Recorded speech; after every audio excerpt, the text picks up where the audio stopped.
Hi friends, this is your pal Scott Garibay, and today we're going to talk about Dungeons & Dragons, and we're going to talk about Deborah Ann Woll's new Tales of Wood Creek.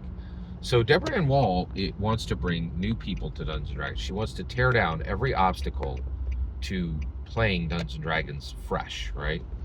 To bringing new people in, which I think is a good idea.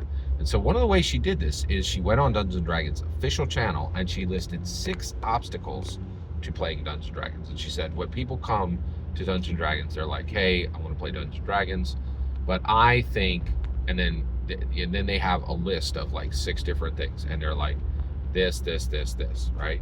So what are those thises, right? So one of them is, I'm not good at role-playing. I'm not good at role-playing. Okay, that's fair. Let's dig into this, all right? I'm not good at role-playing. Are you good at role-playing? You're not. You suck, right? You just got here. All right. So why? Why are you not good at role-playing? Well, first of all, role-playing is outrageously difficult. And let's talk about it just from the player's perspective, okay? So new player. First of all, you now have every single concern that a Broadway actor has. Done. Like, you have to act well. You have to emote your character. You have to have a strong presence, right? But you have a lot of concerns that Broadway actors and actresses do not have. So Broadway has a very robust tradition of being able to do accents and not be called highly prejudiced, hate mongering, hate speech, right? We don't have that tradition in Dungeons and Dragons at all, right? In fact, frequently people are like, "Whoa, I think your accent. You think I'm wrong? Go check out Reddit. Go check out every social media, and you will see the conversation about the dangers of using accents at the table, right? That you need to be extremely careful that you have not displayed prejudice toward a distinct culture.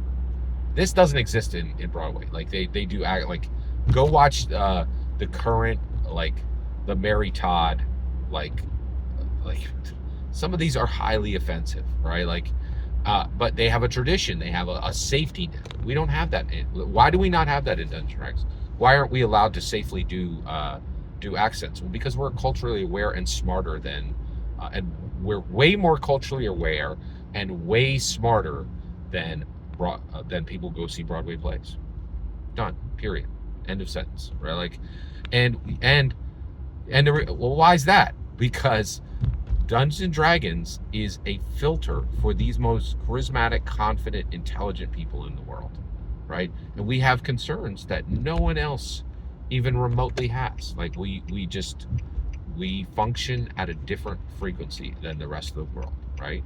And so you have to be worried that you're going to be prejudiced. The other thing is, you don't just have to read your lines, you have to write your lines extemporaneously, right?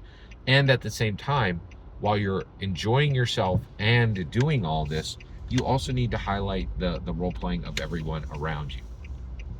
Did you hear that? Right? Like, you have to do for them as well. Like, it's astonishing how difficult this is. It is extremely difficult, okay? You're not good enough. You're not. Your fear is 100% warranted. You suck. You don't know what you're doing.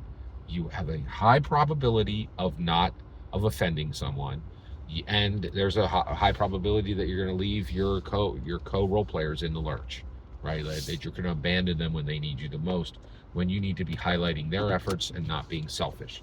She's 100% right. Dungeons and Dragons is outrageously difficult, right? And the only point of this video is to literally catalog, because she blew through them. She said them really quickly, right? But the reality is every single one of these needs a very real, very distinct fix, right? And we can't fix these things until we admit them. And I really appreciate that Deborah Ann Woll is coming and saying, no, seal your flapping maw. D&D is super hard, and when we hand it to somebody, it's covered in glass, right? And they come away bleeding. And she's right. It's like, that's me paraphrasing what she's saying, but she's like, this is hard. There are so many reasons that this is difficult, and we need to start to have this robust discussion about fixing the literally 6 different obstacles that exist when people come to play D&D. Every single word you just heard in this video is my humble opinion. Nothing more, nothing less. The important part is when I get to hear your humble opinion. When you get in the comments and send your traffic. Please consider liking, subscribing, and have a fetch millennium.